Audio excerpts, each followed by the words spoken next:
You know, when I was younger, like in my 20s and even into my 30s, I used to think that if I could just get to 65 years old, then I'd have made it. I thought, this is the end game. But now, being in my mid-40s, I can tell you that's not the case at all. And what you do after 65 could actually add years to your life, significant years. We're talking about potentially 30 more years of great health and vitality. So today I want to share with you what I believe will give you the blueprint for how to live to 100 years old. Okay? So let's dive right into it. Number 1, don't retire. Okay? Now here's the thing. We retire to do what? We retire because we no longer want to work, right? We've had enough of working. So we retire, and then what do most people do? They sit around at home, they watch TV, maybe they go out to lunch, but they're not doing much other than sitting around. And so here's the thing. If you retire, okay, you may be sitting around the house, you're gonna lose purpose. You're gonna lose meaning, and it's gonna lead to despair and depression, and that is gonna shorten your life. So instead of retiring, consider what you love to do. Consider what you are passionate about. What gets you excited, and keep doing that, or pivot into something else, some sort of business, some sort of side hustle that keeps you engaged, keeps you motivated, keeps you purposeful, and keep doing it until you're at least 80 years old. Number 2, stop complaining. Okay, I'm going to tell you something. Complaining is a habit that is very easy to fall into, especially as we age. Sometimes our bodies don't cooperate the way they used to. Sometimes things hurt. Sometimes things ache. Sometimes we can't do the things that we used to be able to do. And so it's very easy to fall into the trap of complaining. But hear me when I say this. Complaining is one of the fastest ways to shorten your life. There was a study done by Harvard, and they found that those who complained regularly, those who were chronic complainers, they found that they had a significant increase in mortality rates.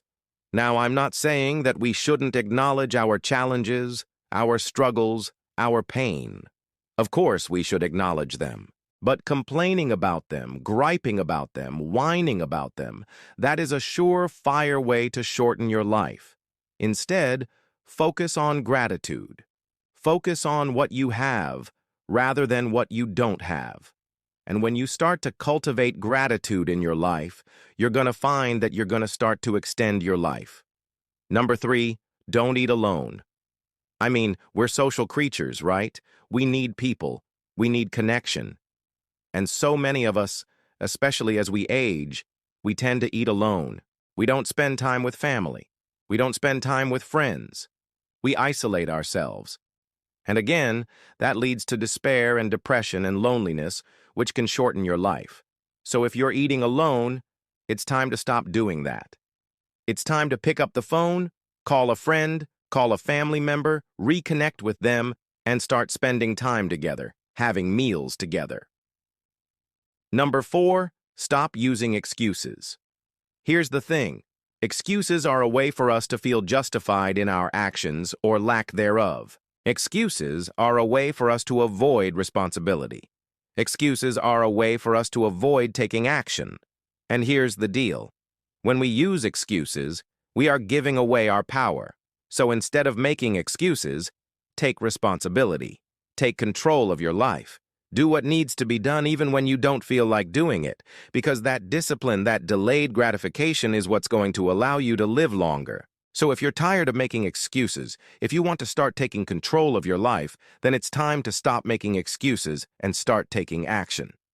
Number 5. This one is critical. Get rid of toxic people. Here's the thing. The people we surround ourselves with have a profound impact on our life.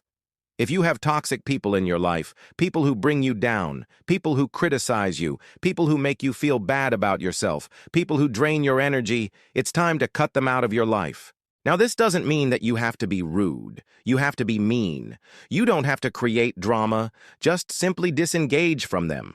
Don't spend time with them anymore. Spend time with people who lift you up, who inspire you, who motivate you, who make you feel good about yourself. Because here's the thing.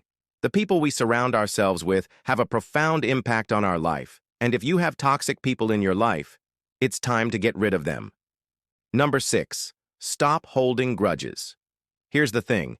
When we hold on to grudges, when we hold on to anger, to resentment, to bitterness, to hate, it's like we're drinking poison and we expect the other person to die. Now, here's the thing. It's not only unhealthy for us, it's actually shortening our life.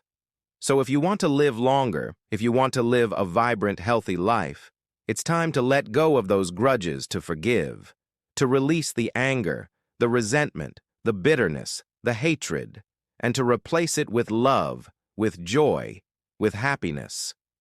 Number 7, stop with the negativity. Here's the thing. Negativity is a habit that is very easy to fall into.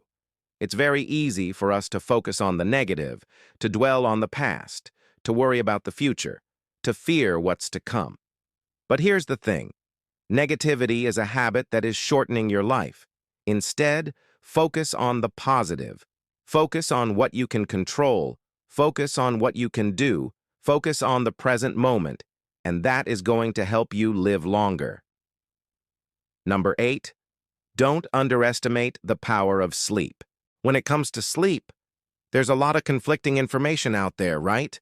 Some people say you need 8 hours, some people say you need 7 hours, some people say you need 6 hours, and the truth is, it depends on the individual. But here's the thing we know for a fact. Sleep is critical for our health, for our well-being, and it's also critical for our longevity. So if you want to live longer, if you want to live a healthier life, it's time to prioritize sleep. Make sleep a priority in your life. Make sure you get enough rest, that you get enough sleep. And if you're struggling with sleep, if you're struggling with insomnia, I recommend you talk to your doctor about it. Number 9, stop waiting for others. Here's the thing. Life is happening right now. It's not happening tomorrow. It's happening right now. And so often we wait, we procrastinate, we delay, we postpone our dreams, we postpone our goals, we postpone our happiness. But here's the thing. Life is happening right now. It's not happening tomorrow. And so often we wait, we procrastinate, we delay, we postpone our dreams, we postpone our goals, we postpone our happiness. But here's the thing. Life is happening right now.